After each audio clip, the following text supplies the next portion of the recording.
Hello my dear students, welcome to Mastermind Classes. Dear, जो आपका 9th class का half yearly का paper है वो मैं पूरा आपको सोल्व आउट कराने वाला हूँ, तो एंड तक बने रहना है। वीडियो को बिल्कुल भी स्किप नहीं करना है, ठीक है। तो जो फर्स्ट क्वेश्चन है वो स्टार्ट करते हैं। जैसे कि आपका सेक्शन ए होता है, इसको बाद में हम देखेंगे। सबसे पहले हम बात कर लेते हैं जो आपका सेक्शन सी रहता है, एस्से वाला जो सेक्शन है वो कंप्लीट कर लेते हैं, ठीक है। तो जैसे कि क्वेश्चन नंबर है अपना 6, इसके अंदर फर्स्ट पर्सन है, निम्नलिखित में से जड़ शब्द का विलोम है, तो इसका विलोम आपको बताना है। तो इसका स ऑप्शन करेक्ट हो जाएगा। नेक्स्ट क्वेश्चन है, सूर्य पूर्व दिशा में उदय होता है, रेखांकित शब्द का आपको सही पर्यायवाची चुनना था, तो वह ऑप्शन इसका करेक्ट हो जाएगा। और लास्ट में स्कोर मुझे ज़रूर बताना कि आपका कितना स्कोर बनता है पेपर में, और वीडियो को ज़्यादा से ज़्यादा शेयर करना और लाइक ज़रूर कर देना भैया। तो देखिएगा थर्ड पर्सन है, अत्याचार शब्द में उपसर्ग है, तो इसमें से ऑप्शन करेक्ट हो जाएगा, अति उपसर्ग इसमें हो जाएगा। नेक्स्ट क्वेश्चन है, काला घोड़ा तेज दौड़ता है, तो इसके अंदर विशेषण बताना है। जो ये काला के नीचे अंडरलाइन कर रखी है ना, इसके अंदर आपको बताना है, तो इसमें वह ऑप्शन करेक्ट हो जाएगा, गुणवाचक। नेक्स्ट पर्सन है, उस जगह पर बच्चे खेल रहे हैं, रेखांकित पद में कौन सा परसर्ग है, तो इसमें डी ऑप्शन यानी अधिकरण हो जाएगा। नेक्स्ट क्वेश्चन है, वाक्य में ने परसर्ग किसके साथ आता है, तो वो आता है कर्ता के साथ, यानी जैसे कि हम बोलते हैं ना कर्ता ने क्रम को, तो वैसे कर्ता के साथ ने परसर्ग आता है। तो आई होप यहाँ पे जो 6 नंबर का क्वेश्चन है वो पूरा समझ में आ गया होगा। अब कितना क्या स्कोर रहता है वो जरूर बताना। नेक्स्ट है अपना, निम्नांकित प्रश्नों के उत्तर आपको संक्षिप्त में देना है, बिल्कुल छोटा देना है। जैसे कि मुट्ठी गर्म करना, इस मुहावरे का अर्थ क्या होता है, तो मुट्ठी गर्म करने का मतलब है किसी को आप घूस दे रहे हो या रिश्वत दे रहे हो, तो इसका मतलब होता है रिश्वत देना या घूस देना, ठीक है। वैसे पूरा यहाँ पे अगर राइटिंग समझ में नहीं आ रही तो यहाँ पे देख लेना, ठीक है। नेक्स्ट आगे हम बात करते हैं 7th के सेकंड पर्सन की, टेढ़ी खीर होना मुहावरे का वाक्य में प्रयोग कीजिए, तो इसके अंदर टेढ़ी खीर मुहावरे का अर्थ क्या है, यानी कठिन कार्य करना या जटिल कार्य करना इसका अर्थ होता है।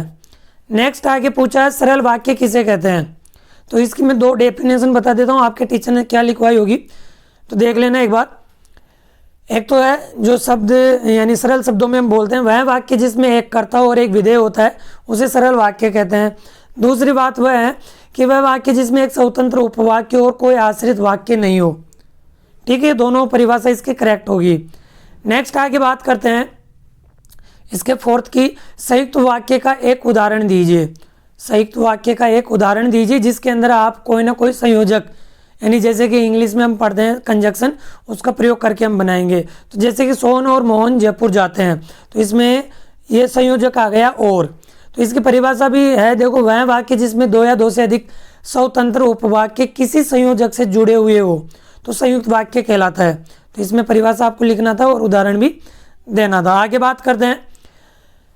नेक्स्ट है 5th नंबर का, इस जल प्रलय में पाठ में मृत्यु तरल दूत किसे कहा गया है, तो इसमें जो बाढ़ का पानी है इसको जो मृत्यु का तरल दूत है वो कहा गया है, जो बाढ़ का पानी होता है।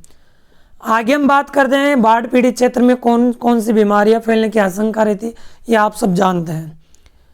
तो ये थे आपके पर्सन कुछ सेक्शन के यानी खंड से के। अब हम बात करते हैं खंड ए के ऊपर चलते हैं।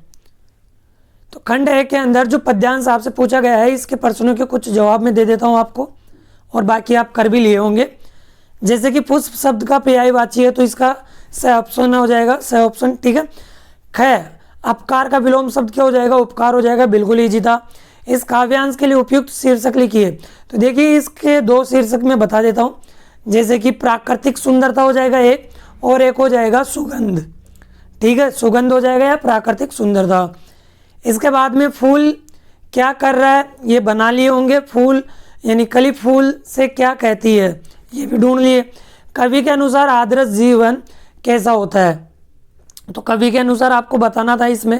तो जैसे कि इसका आंसर हो जाएगा, जो दूसरों के उपकार या भलाई के लिए अपना जीवन न्योछावर करे वही आदर्श जीवन है, यानी अपना जो पूरा जीवन होता है किसी के लिए न्योछावर कर दे, उपकार करने में, भलाई करने के अंदर, वही कवि के अनुसार क्या है, एक आदर्श जीवन होता है। नेक्स्ट है गद्यांश पढ़ते हैं हम। गद्यांश का मैं आंसर दे देता हूँ। ज्ञान राशि से संचित कोष ही का नाम है, तो इसका आंसर हो जाएगा द साहित्य।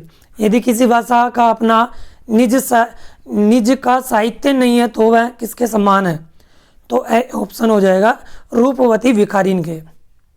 ठीक है भैया, नेक्स्ट आगे बढ़ते हैं। उपयुक्त गद्यांश का उचित शीर्षक क्या होगा, साहित्य का महत्व, इसका शीर्षक हो जाएगा। ठीक है, और बाकी आप कर लिए होंगे, ये कर लिए कि मैं बता ही देता हूँ आपको। जो ग का है, किसी भाषा के साहित्य किसी जाति के बारे में क्या पता चलता है, तो इसका आंसर देखिएगा, यहाँ से हो जाएगा इसका जाति विशेष के उत्कर्ष, यानी यहाँ से लेकर के मिल सकता है यहाँ तक हो जाएगा। नेक्स्ट है, इसी के आगे हम बात करते हैं साहित्य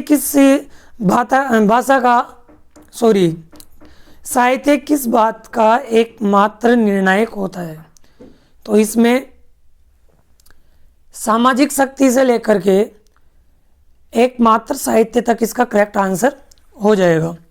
नेक्स्ट आगे बढ़ते हैं, च का साहित्य की तुलना आईने से करने का क्या कारण है, तो इसका आंसर हो जाएगा यहाँ से यहाँ तक। ठीक है, यानी यहाँ से सॉरी इससे लेकर यहाँ तक हो जाएगा। तो आई होप आपको ये जितने मैंने क्वेश्चन बताए वो कर लिए होंगे। अब खंड ब की बात करते हैं, जिसके अंदर आपके निबंध था, जिसमें से आप कोई सा भी एक कर लिए होंगे, बिल्कुल ईजी थे।